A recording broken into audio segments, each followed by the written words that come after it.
శనార్థుల నేను జగడాల జాదవ్.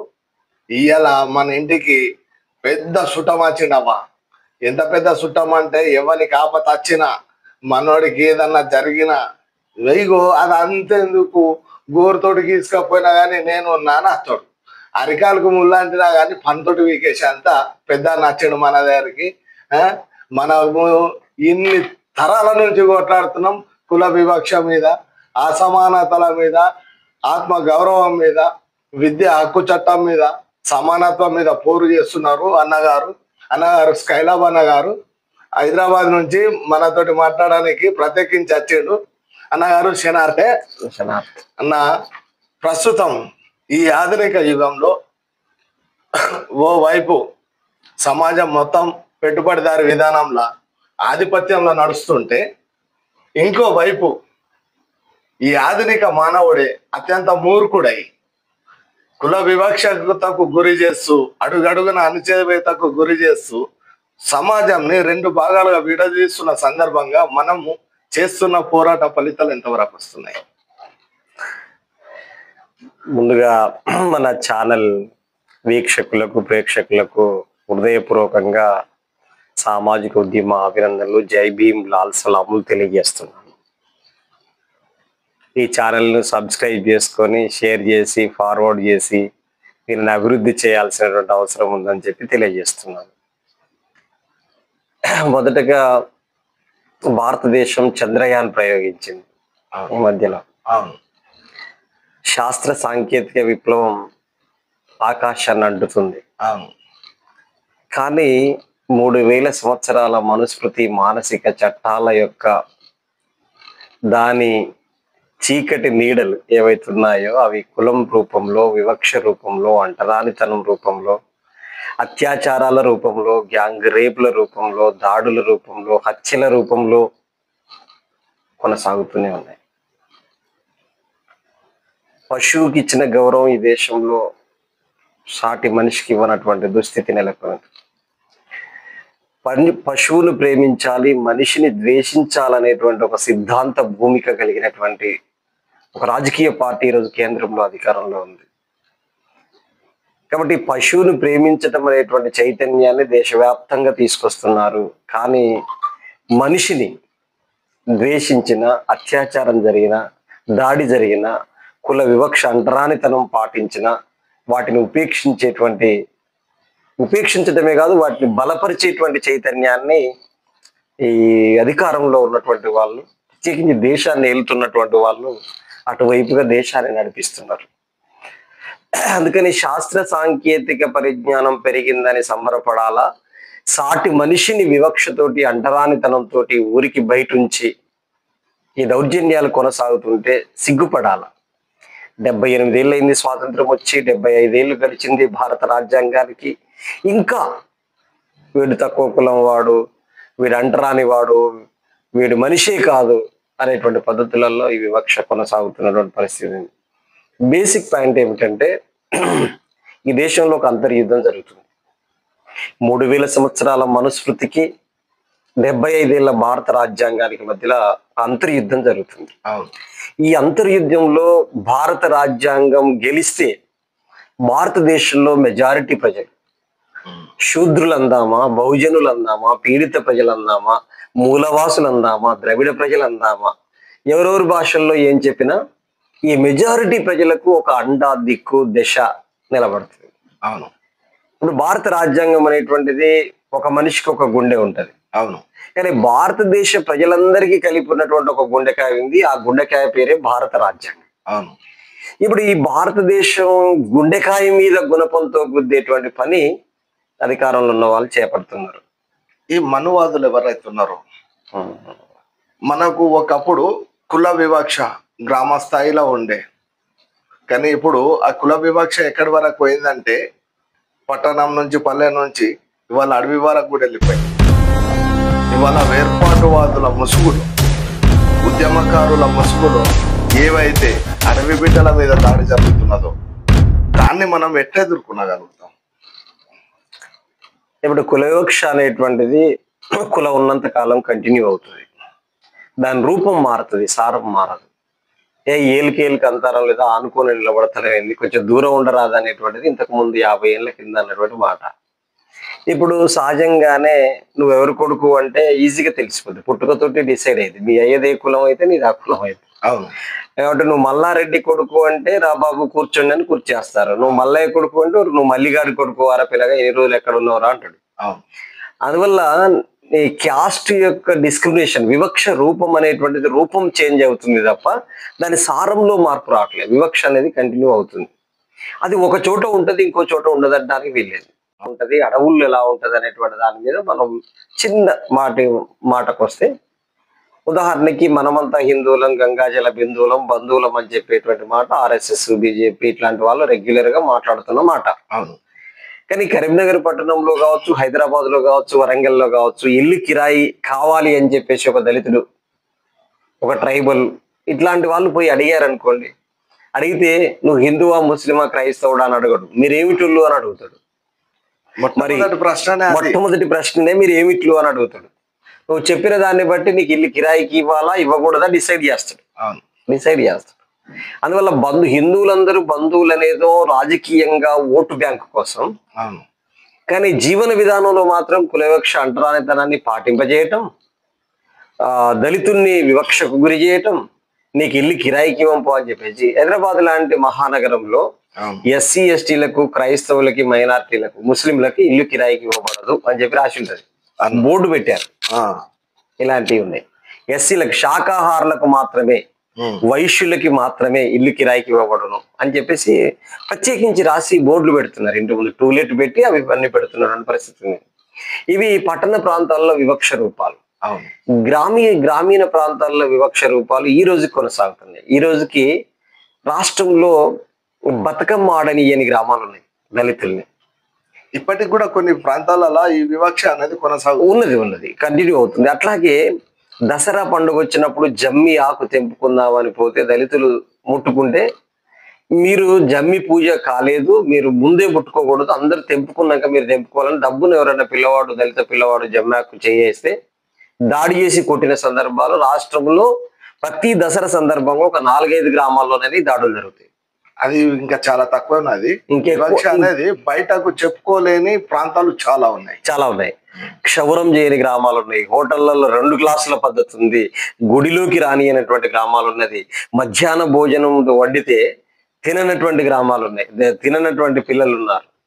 SC పిల్లలు, SC తల్లులు డ్వాక్రా గ్రూప్ లో సీనియర్ అయితే వాళ్ళు వండుతారు. వాళ్ళు వండితే మేము తినమని చెప్పి ప్లేట్లు పైకి లేబట్టేటువంటి పని కూడా మిగతా కులాల వాళ్ళు చేపడుతున్నటువంటి చూస్తున్నాం. ఇవి ఇట్లాంటి వివక్ష రూపాలు ఇంకా కొకొల్లలో ఉంటాయి, అర్థం కాని పద్ధతులలో ఉంటాయి. అటవీ ప్రాంతాల్లో ఎలా ఉంటాయి అని చెప్పేసి అనుకున్నప్పుడు, అటవీ ప్రాంతాల్లో డిస్క్రిమినేషన్ అని చెప్పేసారంటే, ఈరోజు ఆదివాసీలు ఉన్నారు, ఆర్థిక పరమైనటువంటి డిస్క్రిమినేషన్ గురవుతుంటారు. ఈ భూమి జల్ జంగిన్ హమారా అని చెప్పేసి పద్ధతులలో మనకి కుమరం భీం ఇచ్చినటువంటి స్లోగన్ బిడ్డలు వీళ్ళంతా, బిర్సా ముండా, అలాగే కుమరం భీం, ఇలాంటి వాళ్ళందరూ కూడా చాలా పెద్ద పోరాటం చేశారు. భీల్ కూడా ఉన్నాడు, దుర్గావతి ఉన్నది. ఇట్లాంటి వాళ్ళు అనేక మంది భూమి కోసం నిలబడ్డటువంటి వాళ్ళు, అడవి కోసం, ఒక్క భూమి కాదు, అడవిలో ప్రకృతి కోసం నిలబడ్డటువంటి వాళ్ళు, ఆ అడవిని కాజేయడానికి వచ్చినటువంటి వాళ్ళని ఎదుర్కొని ప్రాణాలు వడ్డినటువంటి వాళ్ళు ఉన్నారు. ఇప్పుడు ఏం జరుగుతుంది అని చెప్పేసానంటే, వాళ్ళ జీవన విధానం మీద దాడి జరుగుతుంది. ఏ రూపంలో దాడి జరుగుతుంది? 2 రకాల దాడి జరుగుతుంది. ఒకటి, నెంబర్ 1, అడవి నుంచి ఆదివాసుల్ని ఎల్లగొట్టేటువంటి కుట్ర కుతంత్రం జరుగుతుంది. ఇప్పుడు జిందాల్ లాంటి కంపెనీని అదాని లాంటి వాళ్ళు, అంబానీ లాంటి వాళ్ళ ప్రయోజనాల కోసం ఆదివాసీ బిడ్డల్ని అడవుల నుంచి ఖాళీ చేయాలనేటువంటిది కార్పొరేట్ల ప్రయోజనాల చుట్టూ కేంద్ర ప్రభుత్వం తిరుగుతుంది. ఆదివాసీలకు అండగా అక్కడక్కడ మావోయిస్టులు నిలబడుతున్నారు, కొన్ని ప్రాంతాల్లో కమ్యూనిస్టులు నిలబడుతున్నారు. కాబట్టి అడవుల్ని ఖాళీ చేయటం అంటే ఆ అడవుల్ని కాపాడడానికి ఆదివాసులతో కలిపి వీళ్ళు జీవనం సాగిస్తున్న పరిస్థితి. కాబట్టి ఈ అడవుల్ని డైరెక్ట్ తీసేయటం అంటే, ఆదివాసీలు ఎల్లగొట్టాలంటే వీళ్ళు అడ్డుగా ఉన్నారు. కాబట్టి వీళ్ళని తొలగించిన తర్వాత ఆదివాసీల వాటిని తీసేయాలి అనేటువంటిది ప్రభుత్వ విధానం ఎట్లున్నదంటే, కేంద్ర ప్రభుత్వ విధానం ఎట్లున్నదంటే 1 shot 2 birds అనేది మనకు స్పష్టంగా కనబడుతుంది. అది ఎట్లాంటి సందర్భం అంటే ఆదివాసుల ముసుగులు ఈ ఎవరైతే ఇప్పుడు ఈ తీవ్రవాదులని లేదా నక్సలైట్లని సంబోధిస్తున్నారో వాళ్ళని నిర్మూలించే ముసుగులో వీళ్ళని కూడా నిర్మూలన జరుగుతున్నది. అవునవును. అందుకని ఇప్పుడు ఫస్ట్ ఆఫ్ ఆల్ నక్సలైట్లు మావోయిస్టులైనా ఎవరైనా నక్సలైట్ల సమస్య అనేది వ్యక్తిగత అంశం కాదు, అది వ్యవస్థీకృతమైనటువంటి అంశం.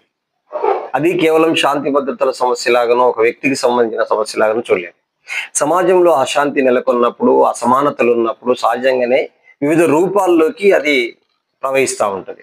పార్లమెంటరీ రంగంలో ఫైట్ చేసేటువంటి వాళ్ళు ఉంటారు, సాయుధ రంగంలో ఫైట్ చేసేటువంటి వాళ్ళు ఉంటారు. ఆ రూపంలో నక్సలైట్లు ఉన్నటువంటి వాళ్ళు ఆ పాత్ర నిర్వహిస్తున్నారు.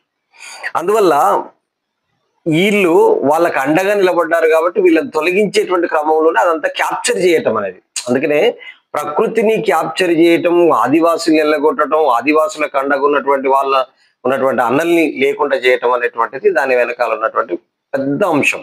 ఒకటి కార్పొరేట్లకు కట్టబెట్టడం, ప్రకృతిని అడవిని మొత్తం కార్పొరేట్లకు కట్టబెట్టడం. రెండోది ఆదివాసుల్ని అడవి నుంచి ఎల్లగొట్టడం. మూడోది దానికి అండగా నిలబడుతున్న అన్నల్ని కథం చేసి పడేయటం. ఈ మొత్తం సెంటర్ పాయింట్ ఏంటంటే వెపన్స్, ఆయుధాలతోటి అడవి జోలికొస్తే ఊరుకోమని చెప్పేటువంటి పద్ధతిలో ఉన్నటువంటి వాళ్ళు అయితే అటాక్ చేసేటువంటి ప్రక్రియ ఒకవైపున కొనసాగుతుంది. ఇంకో రకమైనటువంటి అంశం ఏంటంటే సామాజికంగా కూడా ఒక రకమైనటువంటి దాడిని బీజేపీ తీసుకొస్తుంది. అడవి ప్రాంతాలు ఏం చేస్తున్నారు వాళ్ళు అని చెప్పేసి అంటే వనవాసి కళ్యాణ పరిషత్ అనేటువంటి పేరు మీద సంఘాలు ఏర్పాటు చేశారు. మొత్తం అడవి ప్రాంతంలో వాళ్ళ మొత్తం ఉన్మాద భావజాలని, అడవి బిడ్డల యొక్క కల్చర్, వాళ్ళ సంస్కృతి వేరు, వాళ్ళ జీవన విధానం వేరు, వాళ్ళ ప్రకృతి మీద ఆధారపడ్డారు. ఆదిమ మానవులు ప్రాచీన కాలం నుంచి బతుకుతున్నటువంటి వాళ్ళు, అక్కడ భూమి మీద, అక్కడ నీళ్ళ మీద, అక్కడ చెట్ల మీద సర్వ హక్కులు కలిగి ఉన్నటువంటి వాళ్ళు, వాటితోటి జీవనం. దూరం మృగాల దాటికి అయిపోయినటువంటి ఆదివాసి బిడ్డలు అనేక మంది ఉన్నారు. దూరం మృగాల్ని చేరబట్టి వాటిని పశ్చిమాంతం తిరిగి బతికినటువంటి ఆదివాసులు ఉన్నారు. ఎప్పటి నుంచి అడవిని నమ్ముకొని బతుకుతున్నటువంటి ఆదివాసులలో కొత్త పేర్లతోటి దాంట్లో ప్రవహించి ఆదివాసులంటే హనుమంతుని బిడ్డలు, హనుమంతుని భక్తులు మీరు అనేటువంటి కొత్త రూపాల్ని సంతరించుకొని కొత్త సంఘాలు పెట్టి ఒక హిందుత్వ భావజాలాన్ని ఆదివాసీల మీద రుద్దుతున్నారు. ఈ కల్చరే వేరు. హిందుత్వ భావజాలం అనేది మనువాద ఆర్యన్ భావజాలం, అది బ్రాహ్మణీయ భావజాలాన్ని ఈ ఆదివాసీ బిడ్డలకు ఎక్కించి వాళ్ళని ఈరోజు ముస్లింలకు వ్యతిరేకంగా, ఆ ప్రాంతంలో క్రిస్టియన్లకు వ్యతిరేకంగా నిలబెట్టేటువంటి ప్రయత్నాన్ని ఆర్ఎస్ఎస్ ప్రత్యేకించి ఒక పథకం ప్రకారంగా ఆదివాసీలో పనిచేసేటువంటి ప్రక్రియ జరుగుతుంది. ఒకవైపున ఆదివాసీలు ఎలగొట్టాలనే ప్రక్రియ, మరొక వైపు ఆదివాసీలకి మత విద్వేషాలు నింపేటువంటి ప్రక్రియను కూడా ఈరోజు ఆర్ఎస్ఎస్ బీజేపీ ఇది చేపడుతున్నటువంటి డిస్క్రిమినేషన్ కొనసాగుతుంది. ఇప్పుడు మీరు చెప్పిన విధానం ఏదైతుందో ఇది ఒకేతు. ఇప్పుడు మీరు మనం అందరం గమనిస్తే ఈ ఆదివాసుల నుంచి అడవిని నుంచి ఎలాగొట్టుడే కాదు, ఇవాళ వక్స్ చట్టం అనేది ఒకటి తెచ్చారు. ముస్లింలకు బిఫోర్ మనకు స్వాతంత్రం రాకముందు నుంచి వాళ్ళకు వక్స్ ఆస్తులు అనేటివి ఉన్నాయి. వాళ్ళ రాజులు, అప్పటి తానిషాలు రాజులు, అట్లనే సామంత రాజులు ఈ మతం గురించి వాళ్ళ ఏది విద్యా విధానం కావచ్చు, లేదా వాళ్ళ జీవన విధానం కోసం, వాళ్ళ భద్రత కోసం ఇచ్చిన ఆస్తులు కొన్ని ఉన్నాయి.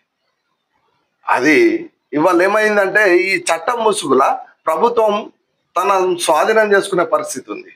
చట్టం ఆల్రెడీ చేసేసారు, దాన్ని ఇవాళ కాకపోతే రేపు ఇంప్లిమెంటేషన్ చేసి వక్స్ భూములు ఏవైతున్నాయో, వక్స్ ఆస్తులు ఏవైతున్నాయో కేంద్ర ప్రభుత్వం ఆధీనంలోకి వెళ్ళిపోతాయి.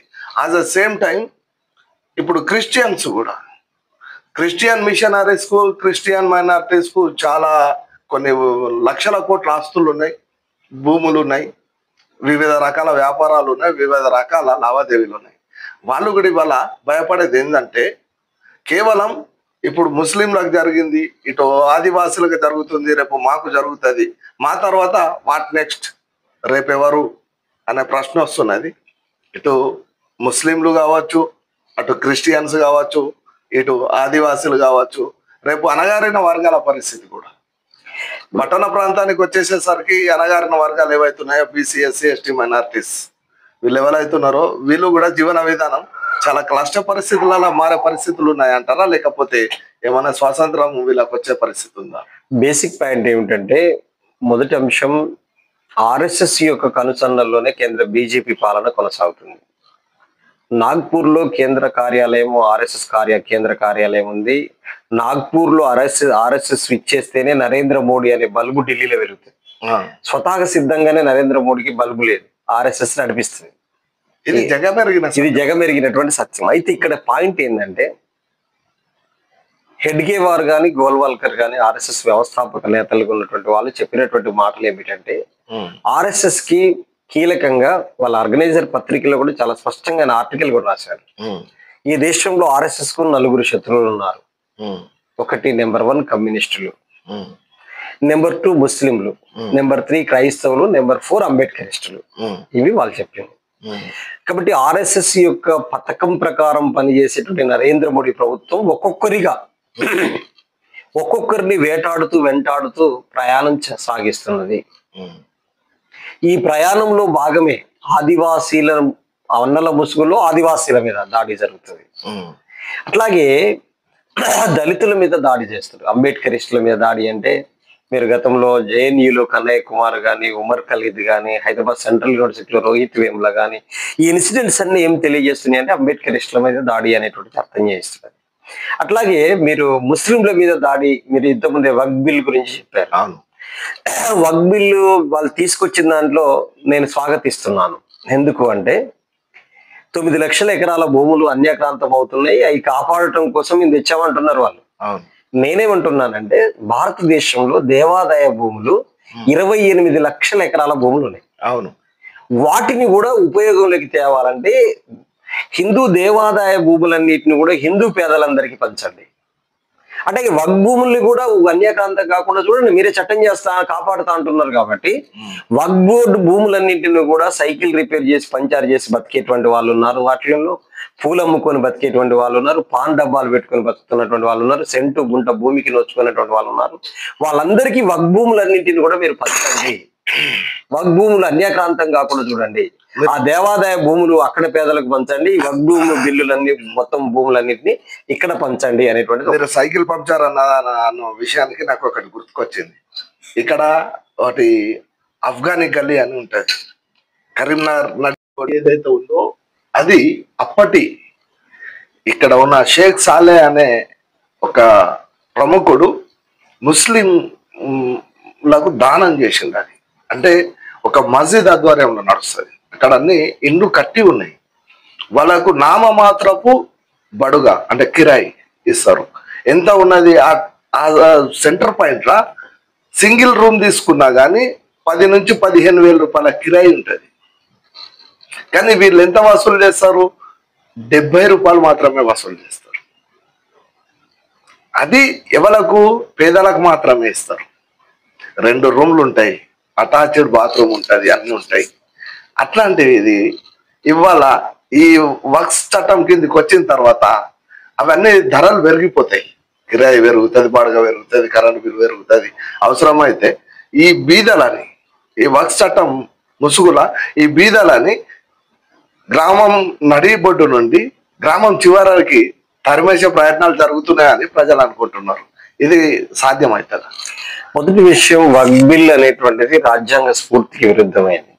భారత రాజ్యాంగంలో ఆర్టికల్ 25 చాలా స్పష్టంగా తెలియజేస్తుంది, ఎవరికి నచ్చిన మతాన్ని వాళ్ళు స్వీకరించవచ్చని. ఆర్టికల్ 26 మత ప్రచారం చేసుకోవచ్చని, మత సంస్థలు నెలకొల్పవచ్చు అని చెప్పి ఆర్టికల్ 27. అట్లా 25 నుంచి 28 వరకు ఈ విషయాలన్నీ చాలా స్పష్టంగా భారత రాజ్యాంగం తెలియజేస్తుంది.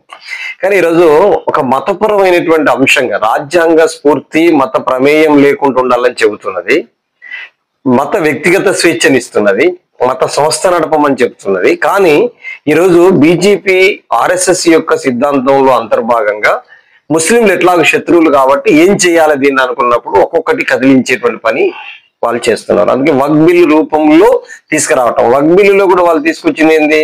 వక్ బోర్డులో కలెక్టర్లకు సంపూర్ణ అధికారాలు ఇవ్వటమే కాదు, ఒక 2 హిందువులను దాంట్లో బోర్డులో చేర్చడం అనేటువంటిది జరిగింది.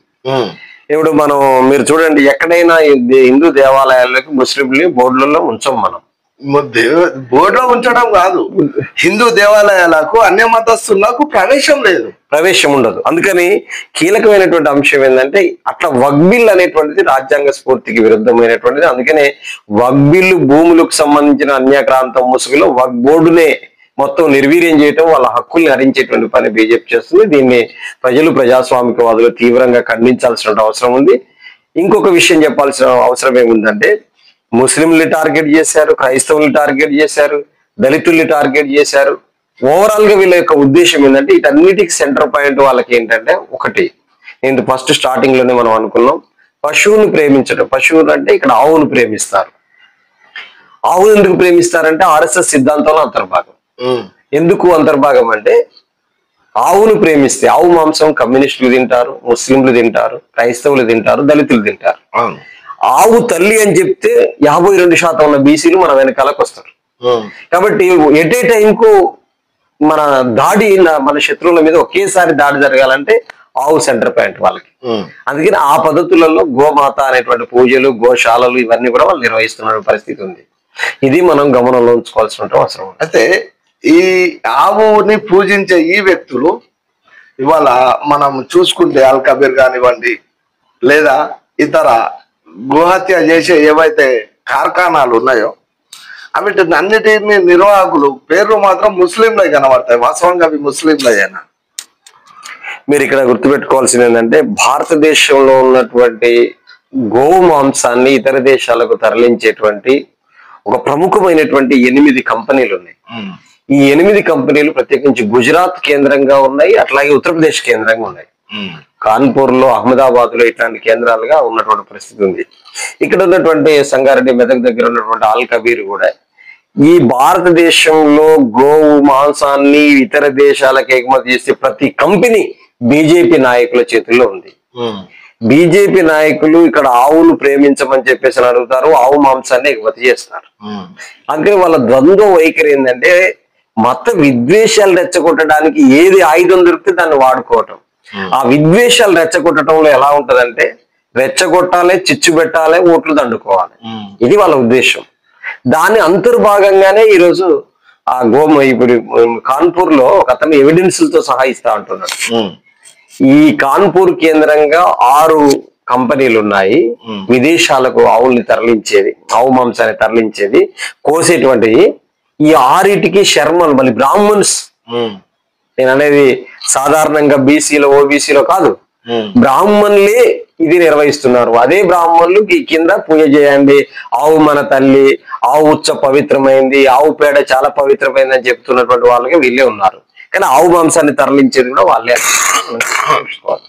ఈ రోజు మనం గమనిస్తే ఈ ప్రాపంచీకరణ ముసుగులో ఏదైతే ప్రైవేటీకరణ జరుగుతున్నదో అందులో ప్రభుత్వ రంగ సంస్థల ఇప్పుడు నియామకాలు జరుగుతున్న విధానం చూస్తుంటే రిజర్వేషన్లకు ప్రమాదం ఏర్పడే పరిస్థితి కనిపిస్తలేదు. ఒకటే గుర్తుపెట్టుకోండి, ప్రభుత్వ రంగం అంటే ప్రజలందరి ఆస్తి, ప్రైవేట్ రంగం అంటే వ్యక్తి ఆస్తి. అవును, ప్రభుత్వ రంగం ప్రజలందరి ఆస్తి ఉంటుంది. ఎగ్జాంపుల్, మీరు కరీంనగర్ నుంచి పెద్దపల్లికి ఒక ఆర్టీసీ బస్సు పోవాలంటే దాంట్లో 5గురు ఎక్కినా కొంచెం పోనీయరాదని చెప్పేసి అంటే పోనీ సాగు అని చెప్పని అంటాడు డ్రైవర్. ఎందుకంటాడు? డ్రైవర్ కు, కండక్టర్ కు ఆ బస్సు మీద ఎంత హక్కు ఉందో యాజ్ ఏ ప్యాసింజర్ గా నీకు అంత హక్కు ఉంటుంది. ఎందుకంటే అది ప్రజలందరి ఆస్తి, ప్రజలు చెల్లించే పన్నుల ద్వారా నడుస్తున్నటువంటి ప్రభుత్వ ఆస్తి అది. అదే ప్రైవేటు వాహనం ఒకటి టాటా ఏసీ ఇక్కడ నుంచి పెద్దపల్లికి పోవాలి, 5గురు ఎక్కితే పోనీ రాదంటే మిగతా 10 మంది పైసలు నువ్వు ఇస్తావు అంటాడు. ఇది వ్యక్తి ఆస్తి, అది ప్రజలందరి ఆస్తి. ప్రజలందరి ఆస్తిని తీసుకెళ్లి ఒక వ్యక్తి చేతుల్లో పెట్టడం అంటే దాని అర్థం ఏమిటంటే, భారతదేశంలో ప్రధాన ప్రభుత్వ రంగ సంస్థలన్నింటినీ కూడా అంబానీ, అదానీ చేతుల్లో కట్టబెట్టడానికి, అమిత్ షా, మోడీలు అమ్ముకోవడానికి, అదానీ, అంబానీలు కొనుక్కోవడానికి ఉన్నారు. ఎవరిది? అమిత్ షా, మోడీ తాతగారి జాగీరు కాదు, వాళ్ళ ఆస్తులు కాదు. ఈ దేశ ప్రజలందరి కష్టార్జితం, స్వాతంత్ర పోరాట వీరుల యొక్క ఆస్తులు అవన్నీ. వాళ్ళు ఈ దేశాన్ని కాపాడిన తీరు, ఈ దేశ ఆస్తుల్ని అంబానీ, అదానికి తాకట్టు పెట్టి కట్టబెట్టేటువంటి పని వీళ్ళు చేస్తున్నప్పుడు ఆ ప్రైవేట్ రంగంలో రిజర్వేషన్లు లేకుండా, రిజర్వేషన్స్ ఉండవు ప్రైవేట్ రంగంలో, రిజర్వేషన్స్ ఉండవు. వ్యక్తి రెడ్డిళ్ళ పిల్లవాడైనా ఫీజు కట్టి చదవాల్సిందే, లమ్మడల పిల్లవాడైనా, మాదిగోళ్ళ పిల్లగాడైనా, మాలల పిల్లగాడైనా ఫీజు కట్టి చదవాల్సిందే ప్రైవేట్ అంటే. అందుకని అదే గవర్నమెంట్ ఉంటే, కామన్ స్కూల్ ఉందనుకోండి, అందరికి ఫ్రీ ఎడ్యుకేషన్ రావడానికి వస్తుంది. అదే కామన్ హాస్పిటల్ విధానం ఉందనుకోండి, అంబేద్కర్ అందుకే మీరు గుర్తుపెట్టుకోండి, హెల్త్ అండ్ ఎడ్యుకేషన్ ఎట్టి పరిస్థితులలో ప్రైవేట్ సెక్టర్ లో ఉండకూడదని చెప్పాడు. ఈ రోజు ఒక సగటున ఒక వ్యవసాయ కూలి తల్లి రెక్కలే ఆస్తులుగా నమ్ముకొని బతుకుతున్న తల్లి ఒక 100 రూపాయలు కనుక సాధిస్తే ఆ 100 రూపాయలు 75 రూపాయలు ఆ పిల్లల చదువుల కోసం, ఆ తల్లి ఆరోగ్యం కోసం ఖర్చు అవుతుంది. 25 రూపాయలతోనే బతకాల్సి వస్తుంది. అదే ఆ 2 గవర్నమెంట్ లో సెక్టార్ లోనే ఉంటే, ప్రైవేట్ సంస్థలన్నింటినీ నిషేధిస్తే, హెల్త్ లో, ఎడ్యుకేషన్ లో ప్రైవేట్ అనేది ఉండకుండా చేయగలిగితే ఈ మొత్తం డబ్బులు పోషకాహారానికి ఉపయోగపడుతుంది. ఒక సంపూర్ణ ఆరోగ్యవంతమైన భారతదేశంగా ఉండటానికి అవకాశం ఉంటుంది. అందుకని రిజర్వేషన్లు అనేటువంటి వాటిని డైరెక్ట్ రద్దు చేస్తే దేశంలో తిరుగుబాటు వస్తుంది. బీసీలు, ఎస్సీలు, ఎస్టీలు వాటిని పొందుతున్నటువంటి వాళ్ళు డైరెక్ట్ ప్రతిఘటనకు సిద్ధమవుతారు. కాబట్టి ప్రభుత్వ రంగాన్ని లేకుండా చేస్తే రిజర్వేషన్లే లేకుండా చేయొచ్చు అనేటువంటిది ఒక బలమైనటువంటి ఎత్తుగడ రీతి ఈరోజు కేంద్ర పాలక వర్గం ఆలోచిస్తుంది. అందుకని వాళ్ళ యొక్క విధానం బ్రాహ్మణీయ అగ్రకుల భావజాలానికి అనుకూలమైనటువంటి విధానం. అందుకని ఈడబ్ల్యూఎస్ రిజర్వేషన్స్ వాళ్ళకి కల్పించారు. కానీ అట్టడుగురు ఉన్నటువంటి బీసీ, ఎస్సీ, ఎస్టీలకు వస్తున్నటువంటి రిజర్వేషన్లు మాత్రం రద్దు చేయాలని చెప్పి చూస్తున్నారు. వాళ్ళ సంఖ్య రీత్యా ఐదుగురు ఉన్న చోట కూడా 10 రిజర్వేషన్ ఇస్తున్నారు. ఈసారి 52% మంది ఉన్నటువంటి బీసీలు ఉన్న చోట 27% రిజర్వేషన్, 20% దాకా ఉన్నటువంటి దళితులకు 16% రిజర్వేషన్, 12% దాకా ఉన్నటువంటి గిరిజనులకు 6% రిజర్వేషన్. ఈ పద్ధతులలో రిజర్వేషన్ ని సంపూర్ణంగా దిగజార్చేటువంటి పని, వీళ్ళకి లేకుండా చేసేటువంటి పనిని చేస్తున్నారు. అందుకనే ప్రభుత్వ రంగాన్ని నిలబెట్టుకోవడం అనేటువంటిది ఒక సామాజిక న్యాయమైనటువంటి అంశం. ప్రభుత్వ రంగాన్ని నిలబెట్టుకోవడం అనేటువంటిది ఒక దేశభక్తి పూరితమైనటువంటి అంశం. ప్రభుత్వ రంగాన్ని నిలబెట్టుకోవడం అనేది ఒక రాజ్యాంగ స్ఫూర్తితో కూడినటువంటి అంశం. అందుకనే ప్రభుత్వ రంగ రక్షణ కోసం ఎన్ని ఉద్యమాలు జరిగితే రిజర్వేషన్లు సజీవంగా ఉంటాయి. ఆ రిజర్వేషన్లు కొలాప్స్ చేయడానికి బీజేపీ చేస్తున్నటువంటి నాటకాలను అడ్డుకోకపోతే ఈ దేశంలో మెజారిటీ ప్రజలకు కనీస ప్రాథమిక హక్కులు లేకుండా పోతాయి అనేటువంటిది స్పష్టంగా మనం అర్థం చేసుకోవాలి. అందుకనే ప్రైవేట్ రంగంలో రిజర్వేషన్లు ఇవ్వటం అనేటువంటిది ఒక సామాజిక న్యాయ డిమాండ్లు, ఉన్న ప్రభుత్వ రంగ సంస్థల్ని కాపాడుకోవడం. ఎందుకంటే ఇంతకు ముందు ప్రైవేట్ రంగము 15% ఉంటే 85% ప్రభుత్వ రంగ సంస్థ ఉండే. ఉదాహరణ కరీంనగర్ లో 3 ప్రైవేట్ స్కూల్స్, 3 గవర్నమెంట్ స్కూల్స్ ఉంటే ఇప్పుడు 30 ప్రైవేట్ స్కూల్స్ అయినాయి. 300 కూడా అయినాయి. కానీ ఇప్పుడు అదే గవర్నమెంట్ స్కూల్ ఏంటంటే 3 ఏమూలలో ఎక్కడో ఉంటాయి. అందుకని గవర్నమెంట్ 85% 15% దిగజార్చబడ్డది, 15% 85% ఎగబాకింది. ఈ టైంలో ఈ అట్టడుగు వర్గాలకు హక్కులు, రిజర్వేషన్లు కొలాప్స్ అయ్యేటువంటి ప్రమాదం ఉంది. కాబట్టి ప్రభుత్వ రంగ సంస్థల పరిరక్షణ కోసం కేవీపీఎస్ కట్టుబడి పనిచేస్తుంది. దాని ద్వారానే రిజర్వేషన్లు సజీవంగా ఉంటాయని చెప్పి బలంగా మిగతా అన్ని శక్తుల్ని కలుపుకొని పోరాడుతున్న పరిస్థితి ఉంది. ప్రభుత్వ రంగాన్ని నిలబెట్టుకోలేకపోయినప్పుడు ప్రైవేట్ రంగం నువ్వు ఏదైతే చేసినావో ఆ ప్రైవేట్ రంగంలో రిజర్వేషన్ కల్పించాలి. ప్రైవేట్ రంగంలో వ్యక్తిది కదా, ఆయనట్టు ఇస్తాడని చెప్పి మీరు అనొచ్చు. అది వ్యక్తిదేం కాదు. ఎందుకంటే వాడు ప్రైవేట్ రంగం పరిశ్రమ పెట్టడానికి ల్యాండ్ లీజుకి ఇస్తుంది ప్రభుత్వం, వాడు పరిశ్రమ పెట్టడానికి బ్యాంకు రుణం ఇస్తుంది, వాడు పరిశ్రమ పెట్టడానికి రహదారి సౌకర్యం కల్పిస్తుంది, వాడు పరిశ్రమ పెట్టడానికి నీటి సౌకర్యం కల్పిస్తుంది, రోడ్డు సౌకర్యం కల్పిస్తుంది, రకరకాల సౌకర్యాలు కల్పిస్తుంది. ఇన్ని కల్పించిన తర్వాత ప్రభుత్వ సబ్సిడీ తోటి, ప్రభుత్వ పెట్టుబడితోటి నీకు ఇవన్నీ చేసినప్పుడు ప్రభుత్వం బ్యాంకు డబ్బులు ఇస్తున్నదంటే బ్యాంకు డబ్బులు ఎవరి? ప్రజలందరి ఆస్తితోటి పెట్టేటువంటిది. పేరుకు వ్యక్తి ఉన్నారే కానీ అందులో కూడా ప్రభుత్వ రంగం యొక్క వాటా ఉంది. కాబట్టి దాంట్లో రిజర్వేషన్ కోరటం అనేది సామాజిక న్యాయం అంశం. కాబట్టి ప్రైవేట్ రంగంలో రిజర్వేషన్లు కూడా కల్పించాలనేటువంటిది మన డిమాండ్. ఇప్పుడు విద్యా హక్కు చట్టం కింద పేదలకు ప్రైవేటు విద్యా సంస్థలు కూడా కొంత శాతం మేర ఉచిత విద్యను అందించాలని ఉన్నది, చట్టం ఉన్నది. ఆ చట్టాన్ని ప్రైవేటు సంస్థలు ఇప్పటికెక్కడ కూడా మనకు ప్రత్యక్షంగా ఇంప్లిమెంటేషన్ చేస్తలేదు. అది ఏది చేసినా కానీ ఎట్లుంటుందంటే కాయిదాల మీదనే మేము వీళ్ళకి ఇచ్చినాం, ఎల్లయ్యకి ఇచ్చినాం, మల్లయ్యకి ఇచ్చినాం, వాళ్ళకి ఇచ్చినాం అని చెప్తున్నారు. కాయిదాల మీద ఈ 10% ఉచిత విద్య అనేది ప్రైవేట్ సంస్థలు అనేది చూపిస్తున్నాయి. కానీ వాస్తవంగా ఎవరికి కూడా ఉచితంగా విద్య అనేది ప్రైవేట్ విద్యా సంస్థలలో 0. మరి దాని మీద మనము కేవీపీఎస్ తరఫు నుంచి మనం తీసుకునే చర్యలు ఎట్లుంటాయి అంటారు?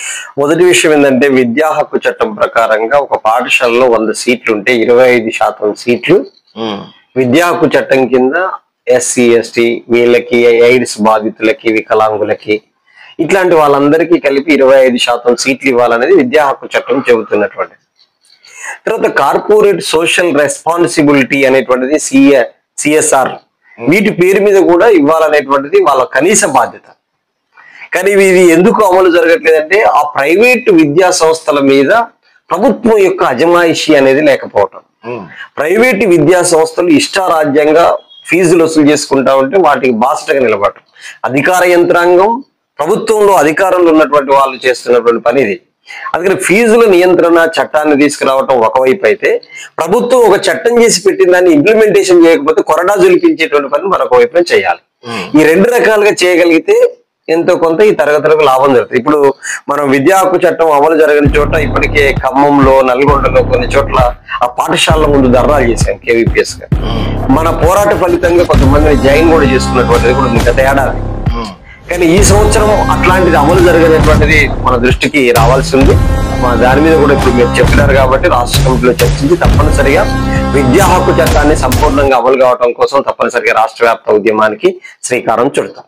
వాస్తవంగా ప్రభుత్వాలు ఈ చట్టాలు చేస్తున్నాయి, చట్టాలు చేసి ప్రజలకు మాత్రమే చెప్తున్నాయి ఇగో మీకు ఈ చట్టం చేశాం, ఇది అమల్లోకి వస్తుందని.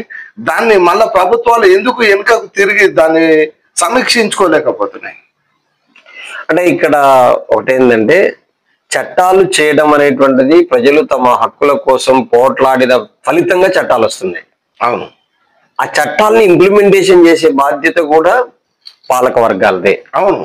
ఎందుకు అంటే రాజ్యాంగం మీద ప్రమాణం చేసినప్పుడు రాజ్యాంగ స్ఫూర్తితో ఏర్పడుతున్నాయి చట్టాలు. ఎవరెవరికి ఏ రేషియోలో స్వాతంత్ర ఫలాలు అందాలనేటువంటిది మనం అనుకుంటున్నామో ఆ రేషియోలో చట్టాలు వస్తున్నాయి. ఇవి బుర్జువా చట్టాలైనా, పెట్టుబడిదారులకు ఉపయోగపడే చట్టాలైనా, దీంట్లో కూడా కొంత మెలకువ ఈ తరగతులకు ఉపయోగపడుతున్నాయి. కానీ ఈ చట్టాల్ని పారదర్శకంగా ఒక సూక్ష్మబద్ధంగా అమలు చేయగలిగితే, క్షేత్రస్థాయిలో అమలు చేయగలిగితే వీళ్ళకి మేలు జరగడానికి అవకాశం ఉంది. అది ఎందుకు పట్టించుకోరు అని చెప్పేసి అంటే ఆల్టర్నేటివ్ గా వాళ్ళు వెతుకునేటువంటి మార్గం ఏంటంటే, ఇప్పుడు ఈ చట్టం చేశాం. ఇప్పుడు ఉదాహరణకి కార్మికులకు కనీస వేతన చట్టం చేశాం. అవును, సుప్రీంకోర్టు జడ్జిమెంట్ ఉంది, ఒక కార్మికుడికి 26,400 రూపాయలు ఇవ్వాలని. అది ఎంతవరకు ఇస్తున్నారని చెప్పేసి అంటే అది లేదు, లేదు, లేదు, ఎక్కడ లేదు.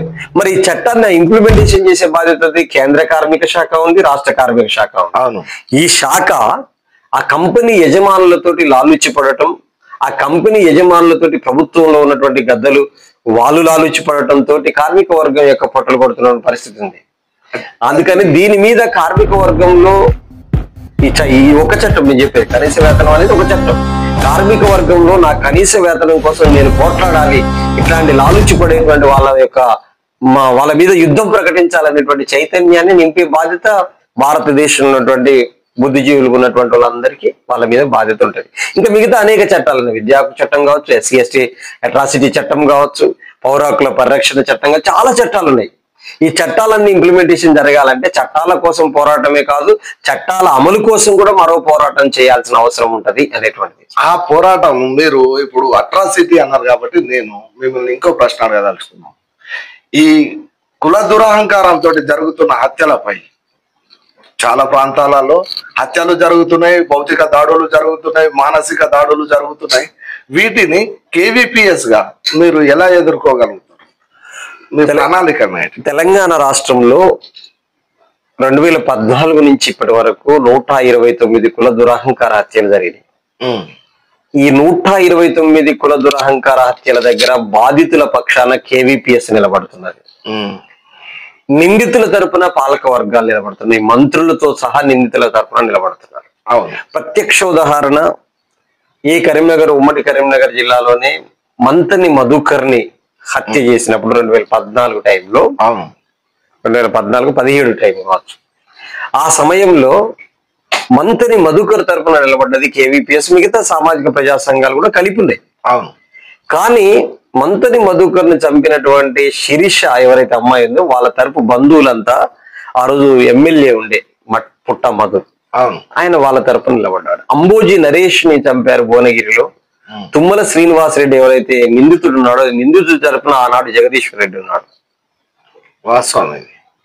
ఆ తర్వాత మారుతిరావును చంపినప్పుడు మారుతిరావు ప్రణయ్ని చంపించాడు, ₹1 సుపారిచ్చి మిర్యాలగూడలో.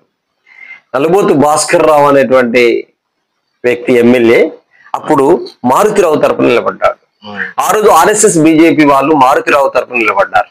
హంతకుల తరపున అక్కడ బీజేపీ అయినా, టీఆర్ఎస్ అయినా, కాంగ్రెస్ అయినా వాళ్ళు నిలబడుతున్నారు.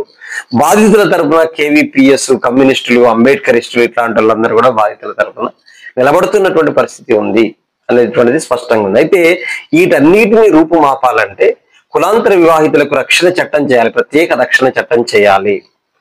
ఇప్పుడు పెళ్లికి జరగాల్సింది కులం కంటే గుణం గొప్పదై ఉండాలి, మతం కంటే మానవత్వం గొప్పదై ఉండాలి, ఏజ్ ఒక్కటి క్రైటీరియా ఉండాలి. తాము పుట్టిన కులం కాకుండా మరే కులాన్ని పెళ్లి చేసుకున్నా కానీ ఆనందపడాలి, ఏజ్ ఒక్కటే క్రైటీరియా. అట్లాగే బతుకు తెరువుకి ఏముంది అనేటువంటిదే క్రైటీరియా. ఈ పద్ధతులలో కులాంతర వివాహాలను ప్రోత్సహించే బాధ్యత, ఎందుకంటే భారత రాజ్యాంగమే కులాంతర వివాహాలను ప్రోత్సహించాలని చెప్పింది. ఒకవేళ అదే తప్పైతే, ఇప్పుడు కులాంతర పెళ్లి తప్పైతే సోషల్ వెల్ఫేర్ డిపార్ట్మెంట్ నుంచి జీవో నెంబర్ 12 ద్వారా 2,50,000 రూపాయల ఇన్సెంటివ్ ఎందుకు ఇస్తున్నారు, ప్రోత్సాహం? అంటే భారత రాజ్యాంగమే కులాంతర వివాహాలను ప్రోత్సహించి తద్వారా కుల నిర్మూలనకు ఒక మార్గం వేసేది భారత రాజ్యాంగం. అందుకని social welfare department schedule caste special development department గా ఉంది. ఆ డిపార్ట్మెంట్ ద్వారా 2,50,000 ఇస్తున్నారు. ఎందుకు ఇస్తున్నారు? అది తప్పే అయితే గవర్నమెంట్ ఇవ్వదు కదా. అందుకని కులాంతర వివాహాలను ప్రోత్సహించే బాధ్యత పౌర సమాజానికి, ప్రభుత్వానికి, నేటి ఆధునిక మానవులందరి యొక్క బాధ్యతగా ఉండాల్సిన అవసరం ఉంది. వాటిని ఎంకరేజ్ చేయడానికి ప్రభుత్వం చట్టబద్ధమైనటువంటి ప్రక్రియకు ఒడిగట్టాలంటే కులాంతర వివాహాలకు ప్రత్యేక రక్షణ చట్టం చేయాలి. ఉదాహరణకు రాజస్థాన్ అసెంబ్లీ తీర్మానం చేసింది ప్రత్యేక రక్షణ చట్టానికి. ఈరోజు రేవంత్ రెడ్డి గారు తన ఎన్నికల మేనిఫెస్టోలో కులాంతర వివాహాలకు ప్రత్యేక రక్షణ చట్టం తెస్తామని చెప్పాడు. ఆయన కూడా కొన్ని ఘటనలలో అప్పుడు ప్రతిపక్షంలో ఉన్నాడు కాబట్టి వచ్చాడు. ఇప్పుడు అధికారంలోకి వచ్చావు కాబట్టి ఆ చట్టాన్ని ఇంప్లిమెంట్ చేయాలంటే ఆ చట్టాన్ని రూపొందించాలి. చట్టం యొక్క ముసాయిదాను ఈ రోజు మేము కేవీపీఎస్ తరఫున ప్రత్యేకించి ఊసా ఉండేది, అప్పుడు వహీద్, ఇట్లాంటి వాళ్ళందరం కలిసి అందరూ ఎన్నికల మేనిఫెస్టోలో చేర్చండి అని చెప్పి తిరిగాం ఎన్నికలకు ముందు 2018లో. ఊసా గారు ఇప్పుడు కాదు, నాకు 2010 నుంచి తెలుసు. ఉద్యమాల ఉపాధ్యాయుడు అంటారు ఆయన, ఊసా సాంబశివరావు గారు. వారు ఆయన వైఖరి అప్పటి నుంచి కూడా ఈ కుల వివక్ష కోసం ఆయన చాలా పోరాటాలు చేసిండు. మా రోజు వీరన్న అనే ఎవరైతే ఐకాన్ ఉన్నాడో ఆ ఐకాన్ కి ఈయన గురువు. అవును, అందుకని నేనేమంటున్నా అంటే ఇలాంటి వాళ్ళందరం కలిసి అన్ని రాజకీయ పార్టీలు తమ మేనిఫెస్టోలో చేర్చండి అని వెళ్ళాం. ఏ పార్టీ కూడా చేయలే. అప్పుడు కోదండరాం తెలంగాణ జనసభ పార్టీ పెట్టాడు, ఆయన చేర్చాడు. అట్లాగే సిపిఎం పార్టీ వల్ల ఆ రోజు బిఎల్ఎఫ్ పేరు తీసుకొచ్చారు. ఆ పేరు మీద సిపిఎం మేనిఫెస్టోలో పెట్టారు, బిఎల్ఎఫ్ మేనిఫెస్టోలో పెట్టారు. ఈ రెండు పార్టీలు తప్ప మిగతా ఎవ్వరు కూడా పట్టించుకోలేదు. కాంగ్రెస్ కానీ, టీఆర్ఎస్ కానీ, బీజేపీ ఎలాగో పట్టించుకోదు, కానీ మిగతా పార్టీలు కూడా అంగీకరించలేదు. అందుకని కులాంతర వివాహితులకు ప్రత్యేక రక్షణ చట్టం చేయాలని కుల వివక్ష వ్యతిరేక పోరాట సంఘం పోరాడుతుంది, బాధితులకు అండగా నిలబడుతుంది. అట్రాసిటీ బాధితులు ఎవరైతున్నారో ఇవాళ మనము తెలంగాణ ప్రాంతంలో జరుగుతున్న ఈ అట్రాసిటీ కేసులు ఏవైతున్నాయో ఎందుకు విచారణ వరకు వెళ్ళడం లేదు? కోర్టు మెట్లెక్కకుండానే నీరు గారిపోతున్నాయి. ఎస్సీ/ఎస్టీ అట్రాసిటీ ప్రివెన్షన్ యాక్ట్ 1989లో వచ్చింది. అవును, దానికి కొన్ని సవరణలు చేస్తూ 2015లో కూడా కొన్ని సవరణలు వచ్చాయి. ఒకటి స్పష్టం, ఈ చట్టం ఇచ్చినటువంటి నేపథ్యం వేరు, అది అమలు జరుగుతున్న తీరు వేరు. చట్టము కారంచేడు, అట్లాగే తమిళనాడులో కిలవేన్ మన ఇట్లాంటి అన్ని దృష్టిలో పెట్టుకున్నప్పుడు 89లో దేశవ్యాప్త చట్టం వచ్చింది. అవును, అంటే దళితులను సజీవదానం చేస్తే, దళితులను దాడులు చేస్తే, దళితులను ఊచకోత కోసిన తర్వాత దళితులకు రక్షణ ఉండాలనేటువంటి సామాజిక ఉద్యమాలు దేశవ్యాప్తంగా జరిగిన ఆ వెలుగులో ఈ చట్టం వచ్చింది. అవును, ఇప్పుడు ఈ చట్టాన్ని నీరుగార్చేటువంటి ప్రక్రియ జరుగుతుంది. అవును, ఎందుకు జరుగుతుంది? ఈరోజు మీరు 41 CRPC ప్రకారంగా స్టేషన్ బెయిల్ ఇస్తున్నారు. అవును, దళితుడి మీదనో గిరిజనుడి మీదనో దౌర్జన్యం జరిగితే, దాడి జరిగితే హై విట్నెస్లు ఇతర బీసీ కులాలై దళితేతరులై ఉండాలనేటువంటిది దాంట్లో చట్టంలో. అవును, అది లేదనే పేరిట ఒకవేళ దాడి చేసి కొట్టినా అప్పుడు ఎవరైనా చూడకపోతే సుమోటోగా దాడిని సుమోటోగా తీసుకొని కూడా అట్రాసిటీ చేయొచ్చు అనేది చట్టం చెప్తుంది. కానీ నువ్వు విట్నెస్ లేరు అనేటువంటి పేరు మీద ఆ కేసు నీరుగార్చేటువంటి ప్రక్రియ కొట్టిగడుతున్నారు. రెండో అంశం ఏంటంటే 41 CRPC అంటే ఇక మొత్తం కేసు నిర్వీర్యం చేయటం, 45 రోజులకి తగ్గకుండా డైరెక్ట్ రిమాండ్ చేయాలని చెప్పి చట్టం చెబుతున్నారు. కానీ వీళ్ళు ఏం చేశారు, 41 CRPCని కొత్తగా చేర్చి ఈ అట్రాసిటీ చట్టాన్ని కంప్లీట్ రద్దు చేయడానికి ఒకటేసారి రద్దు చేస్తే దేశంలోకి ప్రతిఘటన వస్తుంది. ఎందుకంటే గతంలో 2018లో బీజేపీ ప్రభుత్వం సుప్రీంకోర్టు ద్వారా SC/ST అట్రాసిటీ చట్టాన్ని నీరుగార్చేటువంటి పని చేసింది. కానీ దేశవ్యాప్తమైనటువంటి ఒక ఉద్యమం వచ్చింది. తిరిగి మళ్ళీ తన నిర్ణయాన్ని వెనక్కి తీసుకున్నారు. అట్లనే ఈ చట్టంని ఒకేసారి రద్దు చేస్తే ప్రతిఘటన వస్తుందని దాని కోరలు పీకాలి అనేటువంటి ఉద్దేశంతో దాన్ని 41 CRPC లాంటివి తీసుకొచ్చారు. అందుకని ఈ చట్టమే గనక లేకపోతే దళితులకు ఏమాత్రం రక్షణ ఉండదు, గిరిజనులకు ఏమాత్రం రక్షణ ఉండదు అనేటువంటిది స్పష్టం. ఆ చట్టాన్ని రక్షించుకోవాల్సిన బాధ్యత ప్రతి పౌరుడిపై. థ్యాంక్ యూ అండి, చాలా మంచి విషయాలు చెప్పారు అన్నగారు, మీకు దండం. అన్న ఇది పరిస్థితి. అయితే మనకు నా చిన్నప్పుడు ఇదేది నేను ఏంటిది ఐదోల కాకులు కానాల కంచాల అంటాను. అయితే నేను బాగా రోజులు బాగా ఏం ఆలోచించిన ఈ ఐనోల కాకుల పెట్టుడు పోయి ఆకట అవుతుందేనా ఇక కంచం అంటే గట్టిగా ఉంటుంది ఇక వాళ్ళ బాగా వేసుకొని తినచ్చట నేను అనుకునేది. కానీ తర్వాత తెలిసింది ఏంటంటే ఆకులు ఎందుకు పెడతారంటే ఈ బ్రాహ్మణీయ సమాజం లెక్క ప్రకారం ఆకులు తీసి పక్కకు పారేయచ్చు. కానీ ఈ కంచం ఏంటిదంటే ఆడు కంచం పట్టుకొచ్చుకునేటోడు ఎవరు తెచ్చుకుంటాడు? బీసీలు, ఎస్సీలు, ఎస్టీలు, మైనారిటీలు వీళ్ళకు కంచాల తినే అలవాటు ఉంటుంది. వీడు ఆ అగ్రవర్ణాల ఇంటికి పోయి ఈ కంచం పట్టుకొని పోతే వాడు మీదికెళ్ళి ఇంత భూమా ఇంత కూర వేసి నా ఇంటికాడ దావద్దు నీవు కంచాల తినరా అని చెప్పే నానుడు అన్నట్టు గట్ల వచ్చింది ఐదోలకు ఆకుల్లో కానాలకు కంచాల్లో అనే ముచ్చట. గిది ఇలా మన అన్నతోటి స్కైలాబ్ అన్నతోటి పట్టుకున్న ముచ్చట్లు. జర మీరు కూడా అన్న చెప్పినది వినుర్రి, మంచిగా పాటించుర్రి, సమానత్వం కోసం పోరాటం చేయర్రి. ఆత్మగౌరవ పోరాటం చేస్తే పోయేది ఏం లేదు, బానిస సంఖ్యలు తప్పితే. జై భీమ్ అన్న, మీ అందరికీ శనార్థం.